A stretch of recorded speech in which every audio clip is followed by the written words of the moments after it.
সপ্তাহেরও বেশি সময় ধরে এমনই অলৌকিক ঘটনার মুখোমুখি হয়েছেন প্রায় 3 থেকে 4 জন। আর তাতেই ভূতের আতঙ্ক চেপে বসেছে পুরুলিয়ার হুড়া থানার রাকাব জঙ্গল লাগোয়া অর্জুনজোড়া, জজডি, কুলদুং সহ একাধিক গ্রামের বাসিন্দাদের মনে।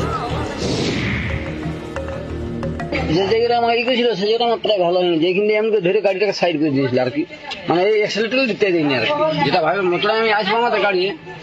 আর কোথায় আর এই জায়গাটা ছিল এটা ভালো হয়ে গেছে, আর এইখানটা ছিল ভালো হয়ে গেছে।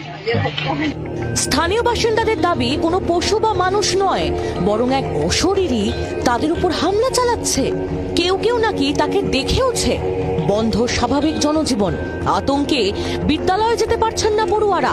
জঙ্গলের ওপর নির্ভরশীল মানুষজনও আতঙ্কে জঙ্গলে যেতে পারছেন না। এরা সমস্ত শরীর নাকি লোমে ভরপুর আছে, চোখ টোক গুলা দেখা যায়নি। তো এইটা শোনার পর আমারই আতঙ্ক লাগছে যে আমিও প্রায় এটা নিয়ে আমার মতো অনেকেই যায়, আর বেশিরভাগ যেহেতু এটা জঙ্গল এলাকা, ফাঁকা ফাঁকা এলাকা, তাই এটা মানে একটা সবার জন্য আতঙ্কের ব্যাপার।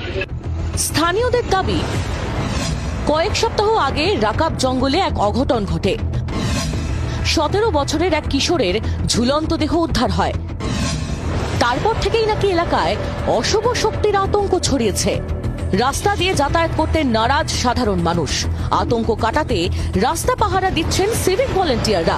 পরিদর্শনে যান পশ্চিমবঙ্গ বিজ্ঞান মঞ্চের পুরুলিয়া জেলা শাখার সদস্যরা। অশরীরী শক্তির প্রমাণ দিতে পারলে 50 লক্ষ টাকা পুরস্কারের ঘোষণা করেছেন তারা।